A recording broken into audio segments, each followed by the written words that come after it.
Bonjour à toutes, bonjour à tous. Nous sommes le lundi 17 mai 2021. Au sommaire de cette émission, retour sur la contre-enquête de Mediapart sur l'affaire Viry-Châtillon en Essonne. 2 policiers agressés, gravement brûlés en octobre 2016.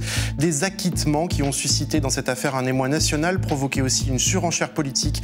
Mediapart révèle de nouveaux documents, dont des vidéos qui montrent pourquoi des innocents ont bien été mis en prison pour rien. On en parle avec notre journaliste Pascal Pascariello. Salut Pascal. Bonjour. Notre invitée est Clémentine Autain, candidate de la gauche au régional en Ile-de-France. La gauche divisée en Ile-de-France, comme dans beaucoup d'endroits, alors que ce 17 mai marque la date limite de dépôt des listes pour les élections régionales. Bienvenue dans À l'air libre, c'est l'émission quotidienne de Mediapart.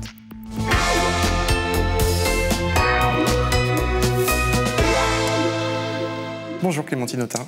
Bonjour Mathieu Manaudet. Bienvenue sur ce plateau. Vous êtes députée insoumise de Seine-Saint-Denis et candidate d'un rassemblement comprenant la France Insoumise, le PCF et d'autres organisations de la gauche au régional en Ile-de-France. Une gauche, je l'ai dit, divisée à l'approche de ce scrutin, particulièrement dans la première région de France, 12 millions d'habitants. De tout ça, on va reparler bien sûr, mais l'actualité immédiate, c'est ce qui se passe en Israël et à Gaza. Près de 200 civils tués à Gaza ces derniers jours dans des raids israéliens. On l'a entendu, on l'a vu ce week-end, un immeuble abritant les rédactions de la chaîne Al Jazeera et de l'agence de presse Associated Press réduit en poussière à Gaza par l'armée israélienne. Les journalistes ont eu 1 heure précisément pour dégager les lieux, comme on le voit sur ces images. Pendant ce temps, les affrontements continuent à Sheikh Jarrah, quartier de Jérusalem-Est où tout a commencé, et bien sûr les tirs de roquettes de l'organisation islamiste Hamas qui eux aussi se poursuivent et ont tué 10 personnes en Israël. Un week-end sans solution diplomatique où l'on a entendu le ministre de la Défense israélien Benny Gantz, vous savez, l'ancien premier opposant à Benjamin Netanyahou, prononcer ces mots glaçants.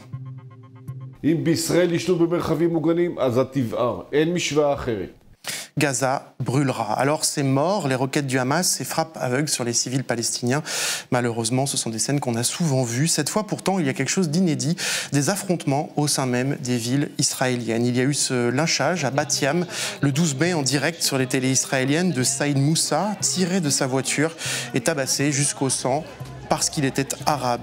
Le lynchage aussi, au même moment à Saint-Jean-d'Acre, d'Elad Barzilai, attaqué à coups de bâton et de pierre parce qu'il était juif.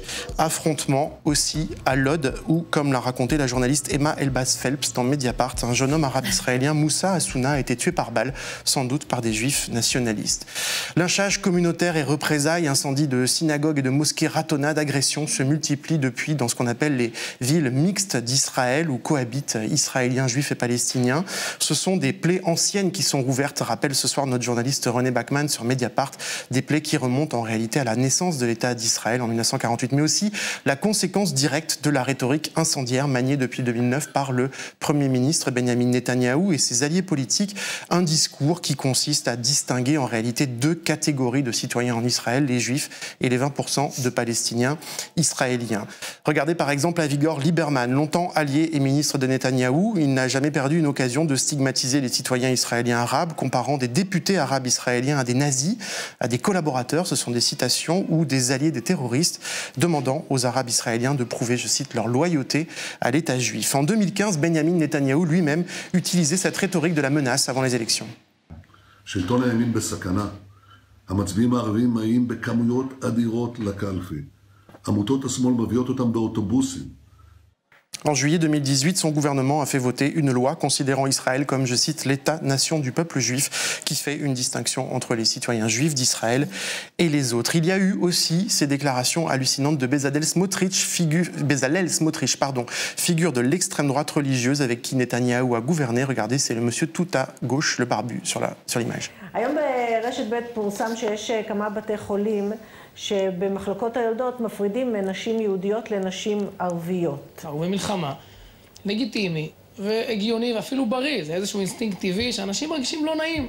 לא, אין לי, לא כיף לי לשבת לחפלה עם אויב, זה ההבדל. Autrement dit, les Arabes israéliens sont nos ennemis. Le même Smotrich il y a quelques semaines.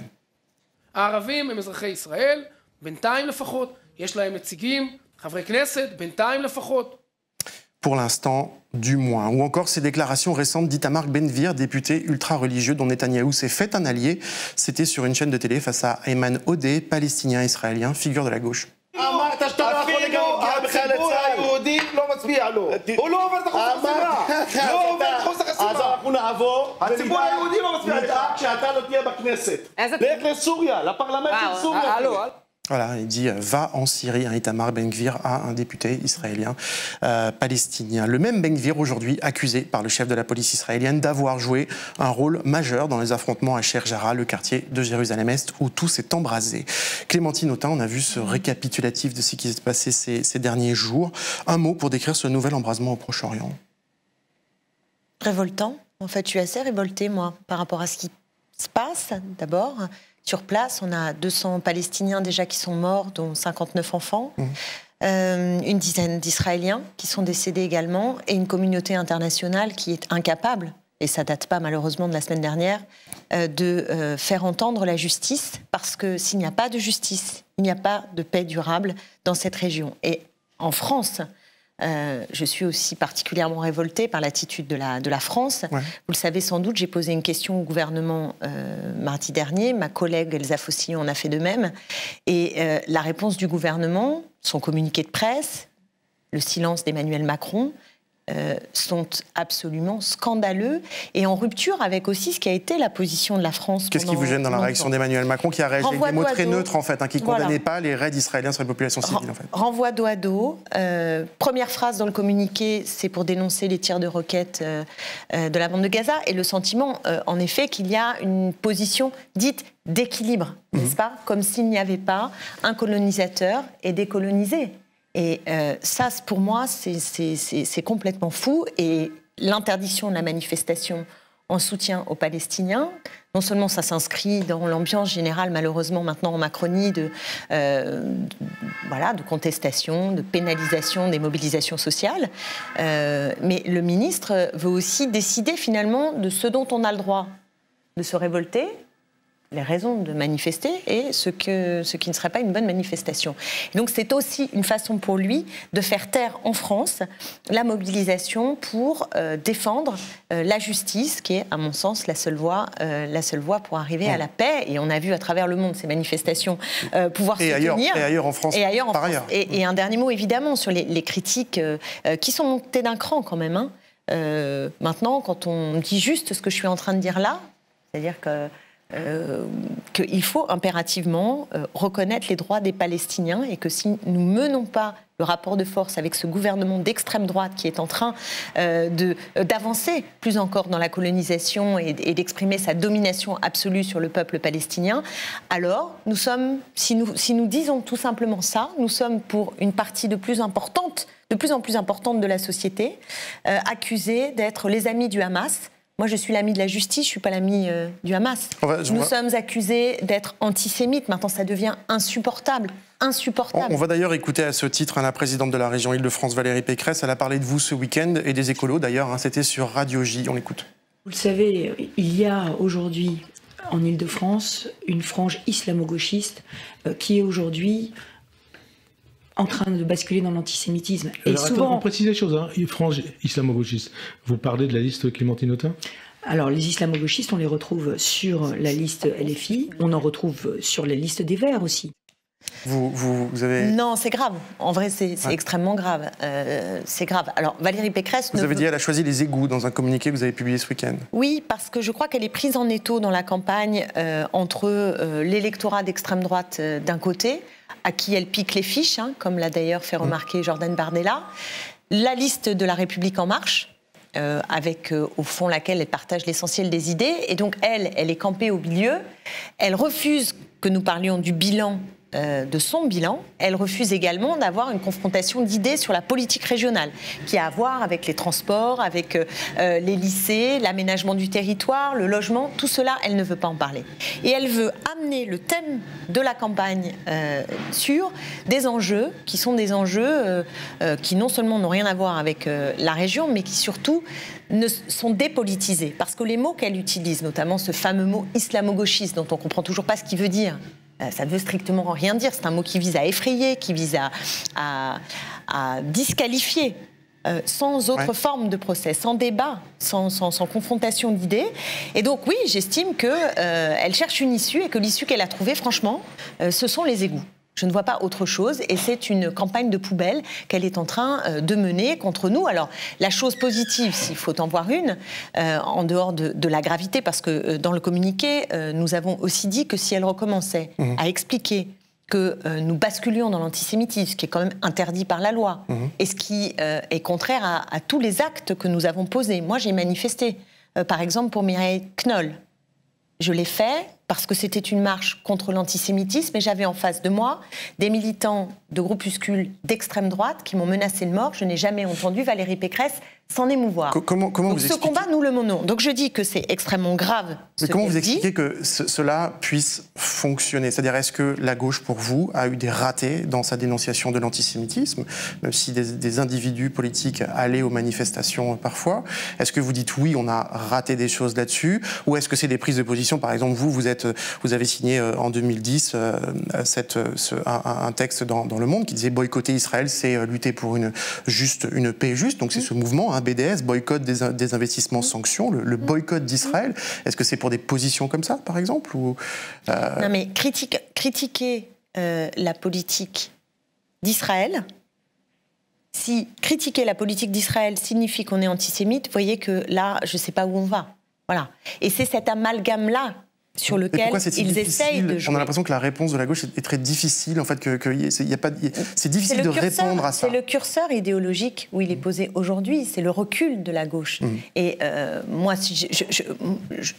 pour ma part, et pour l'essentiel d'entre nous, moi, je ne vois pas comment une telle critique peut être sérieusement étayée. Elle n'a pas de fondement.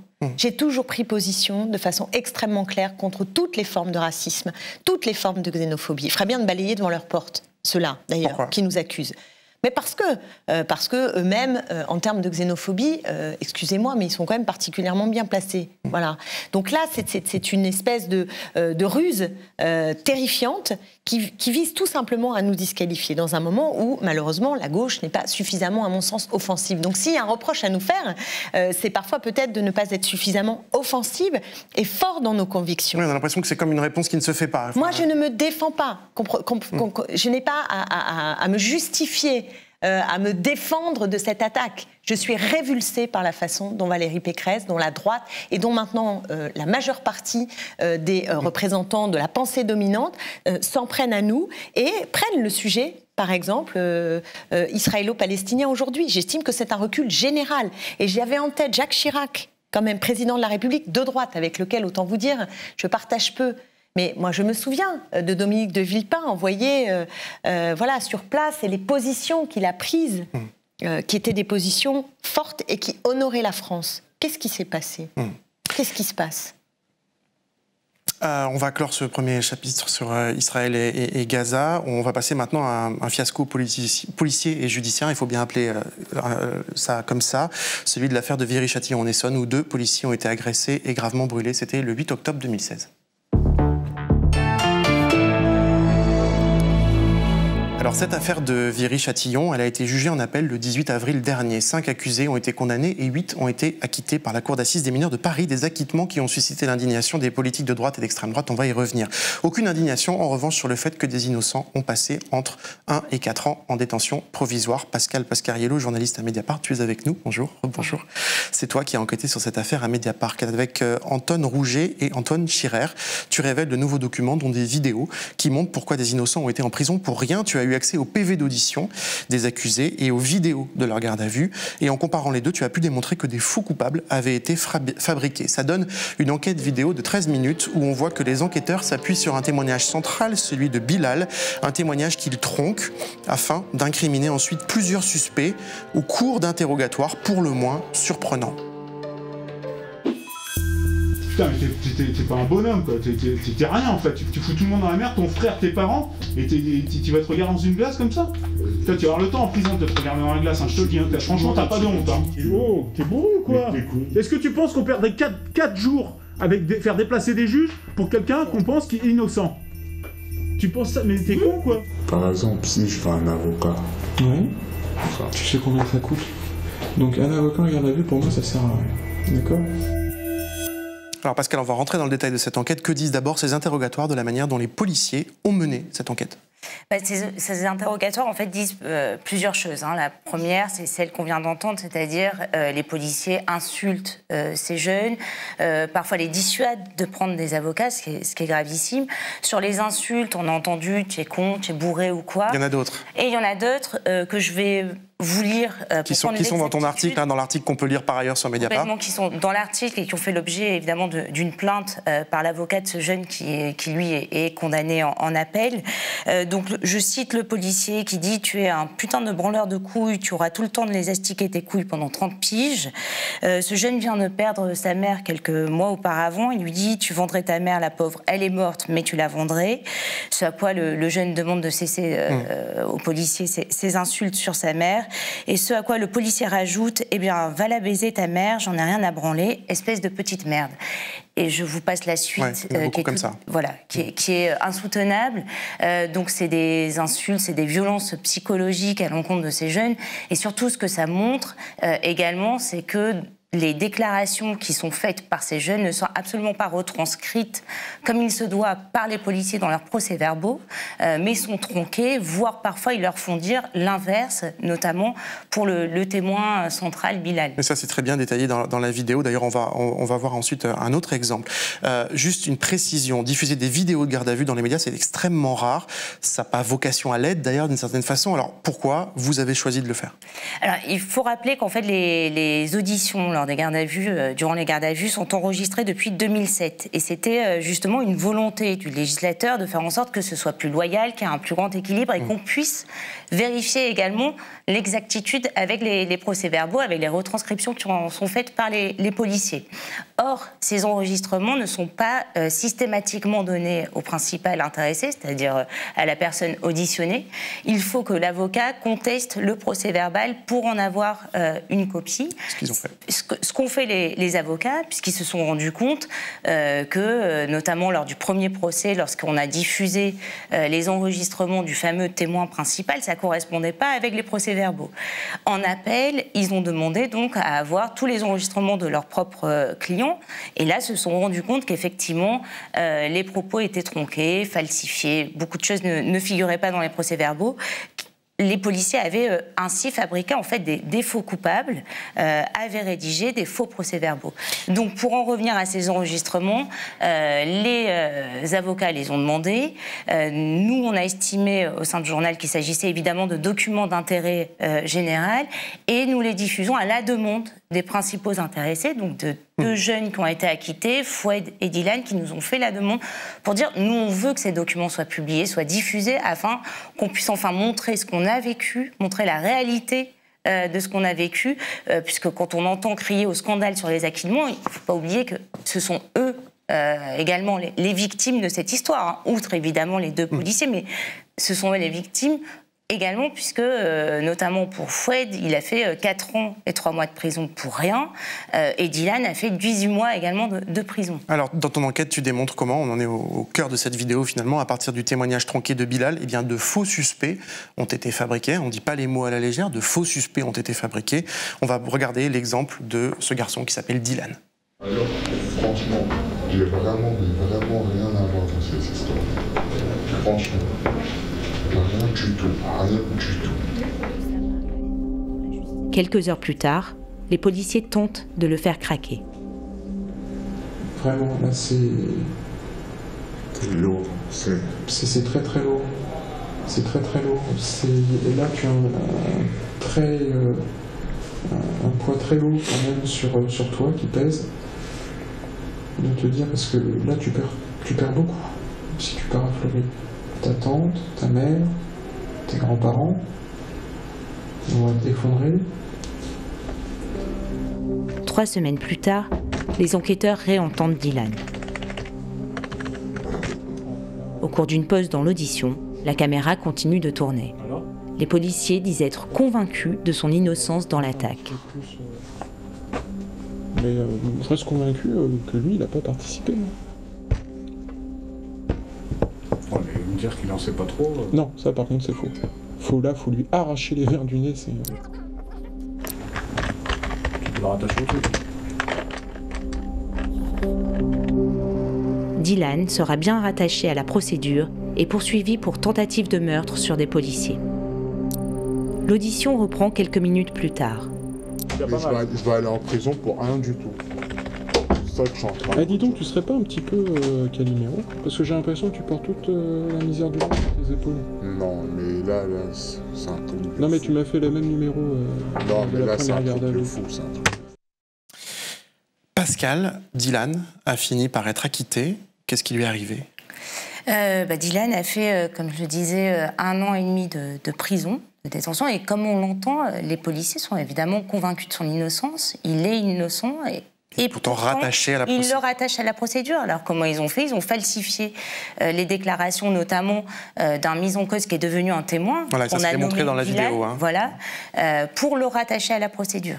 Ce qui est évidemment gravissime. Et on verra d'autres choses dans cette vidéo. Regardez-la vraiment sur Mediapart. On voit notamment un autre accusé, Foued, enfoncé par son propre avocat jusqu'à ce qu'il craque. C'est une scène, elle aussi, assez stupéfiante. Pascal, en 2 mots, est-ce que le patron de la police, est-ce que le ministère de l'Intérieur t'a répondu? Sachant que quand même, cette histoire de Viry-Châtillon, d'abord dramatique, puisque des policiers ont été agressés, qu'elle a été ensuite vraiment commentée par nombre de politiques. Non, rappelons-nous, la plupart des politiques, dont Valérie Pécresse, ont crié au scandale par rapport aux acquittements. Alors que, évidemment, le vrai scandale, ce sont les mois, les années passées en prison de certains jeunes qui sont innocents. Donc pas de réponse? Aucune réponse du ministère de l'Intérieur, aucune réponse donc, du directeur général de la police nationale, Frédéric Vaux, qui, bien au contraire, a dit « je ne veux pas que cette affaire devienne le procès de la police, des enquêteurs ».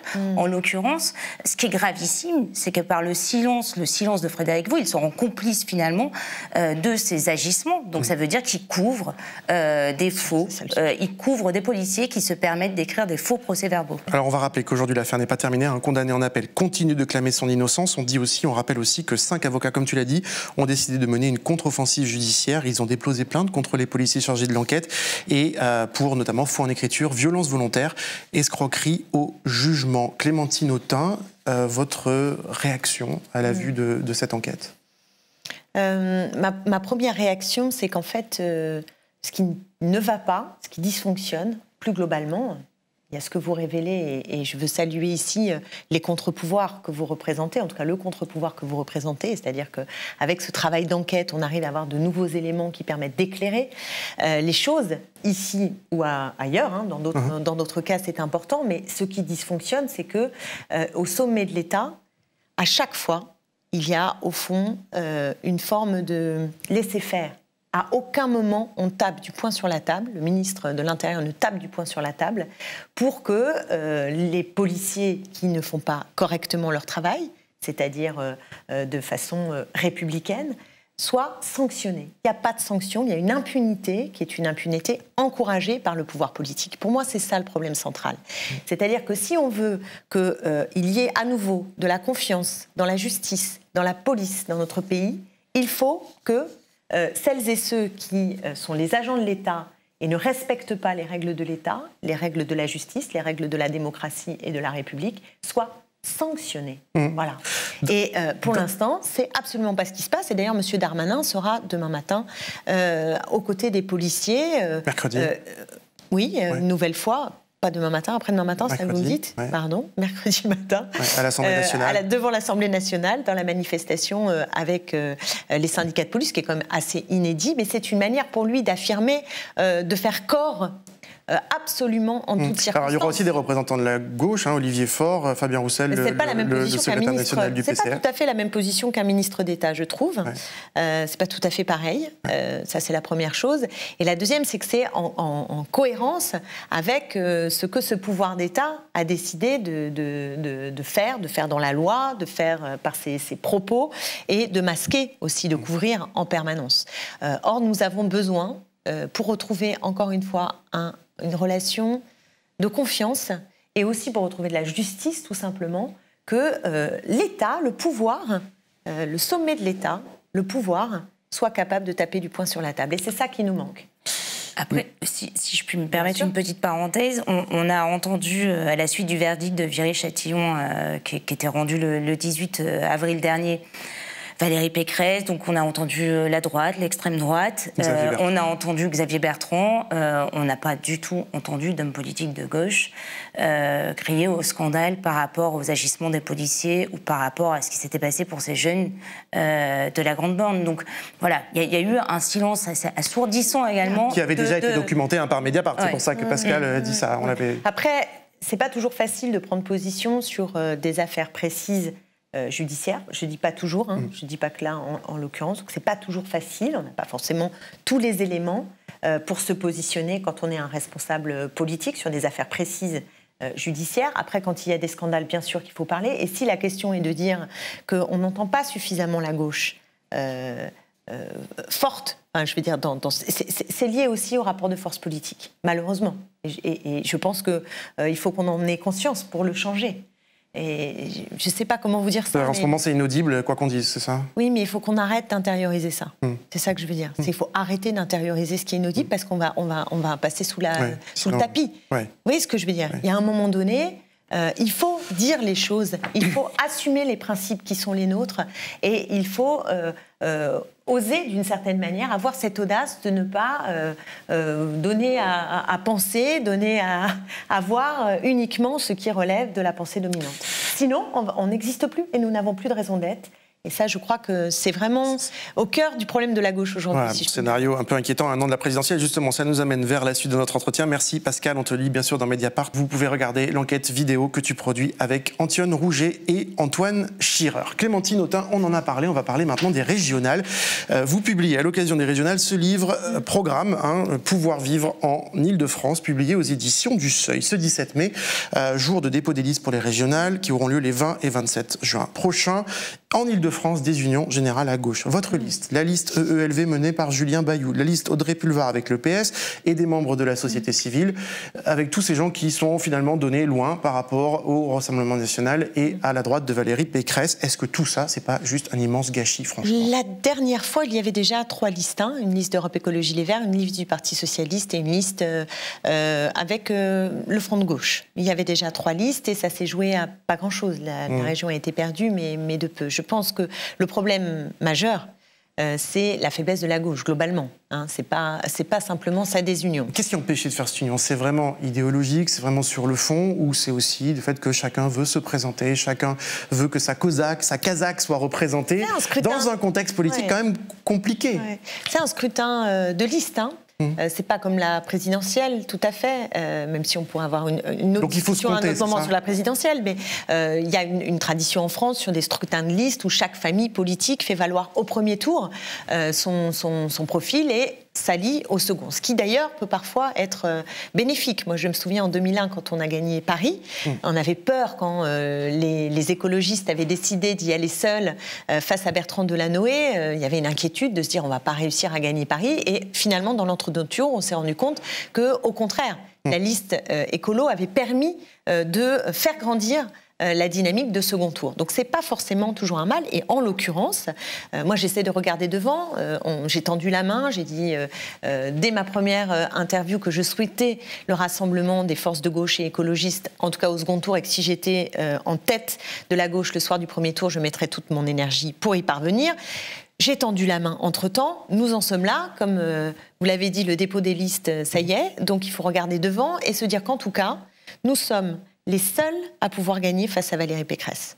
Et d'ailleurs, elle est assez fébrile. Je veux dire, les attaques répétées qu'elle fait, les procès absurdes en islamo-gauchisme montrent bien qu'elle a une forme de sérénité apparente qui masque le fait que dans le cadre d'une quadrangulaire, elle peut véritablement être menacée et menacée uniquement par nous. Qu'est-ce qui vous distingue, par exemple, des écologistes? Qu'est-ce qui vous distingue d'Audrey Pulvar, qui a ouvert sa liste d'une certaine façon? Qu'est-ce qui vous distingue fondamentalement? Ou est-ce que, encore une fois, c'est des distinctions sur des questions qui n'auraient peut-être pas empêché une union plus large au premier tour? Moi, au stade où nous en sommes, ce que je veux dire, c'est que, évidemment... Celles et ceux qui connaissent les formations politiques que nous représentons savent qu'on peut être distingué par nos profils, par nos histoires, par toute une série d'engagements. Mais ce qui compte le plus aujourd'hui, c'est de se rendre compte que nous pouvons converger. Et c'est ça qui est intéressant.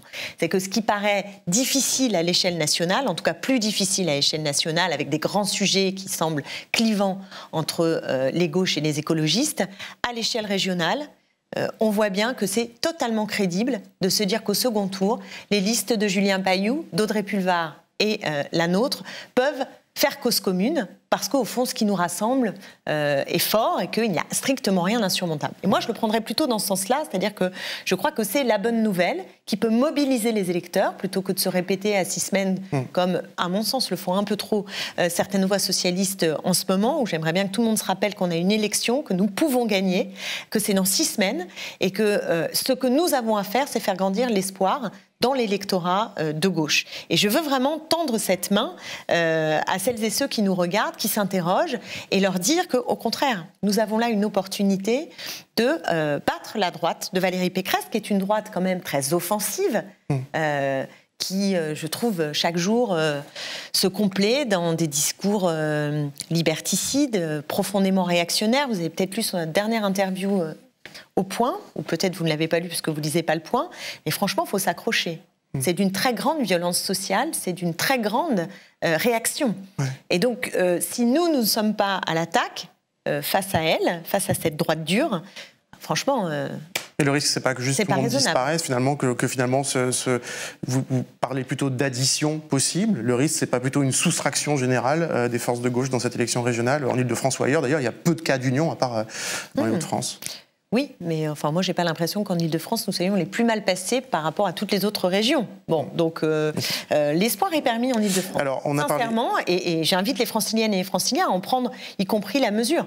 Parce que ce qu'on joue ici, on joue gros, et on joue gros aussi pour l'avenir de la gauche, pas simplement en Ile-de-France. Avec 3 listes au départ, c'est difficile pour eux de s'imaginer ça. Vous faites campagne avec le PCF. Son secrétaire national, Fabien Roussel, est candidat à la présidentielle. Dans votre livre, vous dites que vous êtes attaché à cette alliance entre LFI et le PCF. Votre mouvement Ensemble s'est toujours situé un peu justement dans cette croisée des chemins. Écoutons quand même ce que dit Fabien Roussel sur la sécurité, justement.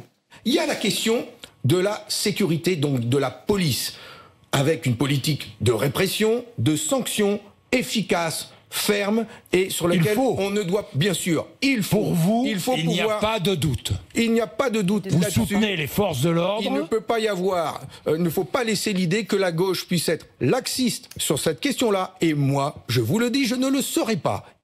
Clémentine Autain, posture très ferme de Fabien Roussel sur la sécurité. C'est votre tasse de thé, les mots utilisés? Non, je n'aurais pas formulé comme ça les choses.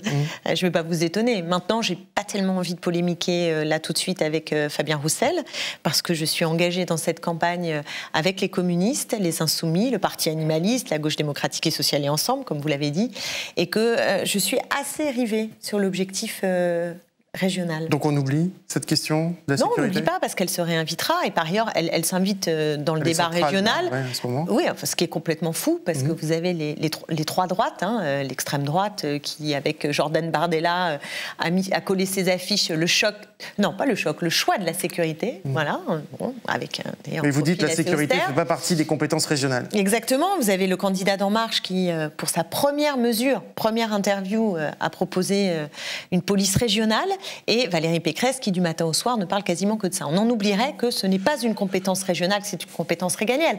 Après, que les Franciliennes et Franciliens, comme beaucoup de Français... Ça peut être légitime de se poser des questions sur sa sécurité quotidienne. Voilà, soient inquiets, et que la région puisse contribuer à apporter de la tranquillité, oui, ça c'est d'accord. Mais faisons attention. Là, on est en train d'aller de plus en plus sur ce qu'on appelle le terrain de l'adversaire, dans les termes aussi formulés. Parlez de ce que dit Fabien Roussel. Je pense qu'il faut être vigilant. Je crois pas que notre gauche puisse se remettre en selle et progresser dans le pays si elle avance trop sur les terres qui sont les terres de l'adversaire. Alors, quelques mots quand même sur votre programme. Dans votre livre, vous proposez un choc de solidarité, ce que vous appelez un choc de solidarité. Alors, je vais donner quelques exemples. Porter à 50 millions l'aide alimentaire de la région, contre 10 aujourd'hui, cofinancer 300 nouveaux centres de santé, la gratuité des cantines des lycéens les plus pauvres, la gratuité des transports pour les jeunes de moins de 25 ans et les gens qui touchent les minima sociaux. Le budget de la région Île-de-France, c'est 5 milliards d'euros, c'est beaucoup d'argent. Comment on finance tout ça ? Déjà, on va faire des économies C'est ça qui va être bien. Je donne quelques exemples. Le premier, c'est qu'il faut savoir que Valérie Pécresse a distribué beaucoup d'argent à des grandes entreprises du CAC 40.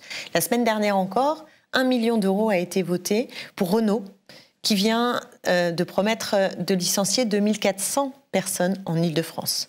Donc, typiquement, avec nous, il y aura des contreparties sociales et environnementales exigées aux aides qui sont données aux entreprises. Donc déjà, vous voyez là, on va faire un peu de recettes. Et on en fera également sur les budgets colossaux qui sont donnés depuis que Valérie Pécresse dirige cette région, au privé. Je pense là au lycée.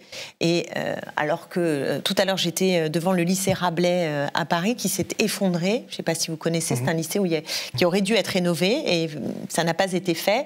Un jour de tempête, l'établissement carrément effondré. Et depuis, les élèves, dès le lendemain, n'ont pas pu retourner à l'école et les élèves sont dispatchés aux quatre coins de Paris. Donc ça ne va pas du tout et on a un problème dans beaucoup d'établissements scolaires. Donc si on veut rénover et investir pour de nouveaux lycées... une compétence de la région. Voilà, c'est important. Je pense qu'il va falloir qu'on donne la priorité aux lycées publics et qu'on arrête de rénover, de donner des subventions très importantes à des lycées privés, par exemple. Là aussi, on va gagner des moyens pour le bien commun. Je ne vais pas vous en faire une liste, mais je vous assure qu'il y a de la marge pour pouvoir justement faire ce choc de solidarité que j'appelle de mes voeux, parce que on est dans un moment de crise sanitaire et sociale extrêmement violent, dont on ne voit pas encore d'ailleurs tous les effets. En juillet, quand arrivera la présidence de région, la situation sera encore plus douloureuse. Et donc, je pense que la région doit contribuer à venir en aide aux plus fragilisés dans la crise. En tout cas, c'est notre objectif. Vous écrivez, page 59 de ce livre, que je vais remontrer. Voilà. Se fixer comme objectif de s'attaquer au modèle qui porte l'ensemble de nos activités économiques et sociales n'est pas tâche facile. Si elles ne peuvent égaler le rôle de l'État, les régions ont la capacité d'impulser des changements à leur échelle. Est-ce que, quand on préside une région, est-ce qu'on peut sortir du capitalisme à l'échelle régionale? Non, déjà sortir du capitalisme dans un seul pays, c'est un vrai sujet, mais alors dans une seule région, c'est un sujet. En revanche, je pense qu'on peut enclencher une bifurcation sociale et écologique. Alors, c'est pas sortir du modèle capitaliste, mais en tout cas favoriser un certain type d'économie et de développement. Et ça, pour moi, c'est pas simplement de l'expérimentation, c'est de donner à voir concrètement et de favoriser concrètement une autre logique économique, sociale, qui est vertueuse sur le plan environnemental. C'est ça que je veux faire. Alors, je pourrais donner 1000 exemples, mais je vais en prendre un qui est peut-être un peu plus complexe à expliquer, mais que je trouve très parlant pour changer de modèle. Vous avez la droite, là en ce moment, les trois droites, qui proposent globalement, dans la crise, des prêts. En général, on dit, voilà, pour les entreprises qui sont en difficulté, on va leur prêter de l'argent, ou alors qui disent, on va donner 1000 euros pour les commerces de proximité. Moi, je propose des chèques franciliens. Alors, ces chèques franciliens, c'est des bons d'achat, et vous allez voir la logique comme elle est totalement différente de ce qu'ils proposent. C'est-à-dire qu'on aurait un fonds régional de plusieurs milliards, abondé par la région, mais pas seulement, et comme vous avez des tickets restaurants, vous auriez des chèques franciliens qui permettent d'acheter des choses dans des commerces et des activités fléchées et qui sont abondés. Vous allez chercher un chèque, vous mettez 80 euros et vous avez 100 euros d'achat, mais en contrepartie, vous ne pouvez l'utiliser que dans un commerce socialement utile, dans de l'économie sociale et solidaire, dans des lieux culturels ou sportifs qui nous paraissent correspondre à des besoins véritables et qui sont socialement et écologiquement plus vertueux. Et ça, c'est une manière d'influencer l'économie, de soutenir l'économie sociale et solidaire. Et vous voyez bien que là, c'est complètement une autre logique. Alors, en Suisse, ils ont testé ce système qui a d'ailleurs super bien marché dans la crise sanitaire, avec ces bons d'achat. Et pour moi, ça, c'est un des moyens justement de déjouer l'économie telle qu'elle dysfonctionne aujourd'hui. Merci Clémentine Autain, tête de liste France Insoumise et PCF et d'autres organisations pour les régionales. Je l'ai dit, vous publiez ce livre Pouvoir vivre en Île-de-France, votre programme en réalité pour les régionales, aux éditions du Seuil. Vous restez avec moi pour le 24 heures.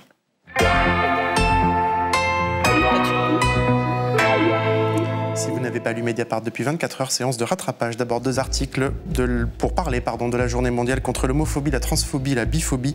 David Perrotin nous parle de l'invisibilisation des discriminations contre les LGBT+. Le confinement a donné lieu à une baisse apparente des agressions touchant ces communautés, mais beaucoup de victimes en réalité n'osent pas porter plainte. Rosen Le Carboulec explique dans Mediapart quant à elle que les femmes lesbiennes et bisexuelles sont davantage victimes de violences sexuelles. Elles subissent à la fois le sexisme et la lesbophobie de leurs agresseurs. Enfin, Gwenaëlle Lenoir s'intéresse à la conférence organisée aujourd'hui à Paris en soutien au Soudan. Le pays est écrasé par 49 milliards d'euros de dettes. La France devrait annoncer un versement d'1 million d'euros. Pas de quoi apporter du changement sur place. Voilà, à l'air libre, c'est fini pour aujourd'hui. On se retrouve demain, même heure, même endroit. Prenez soin de vous.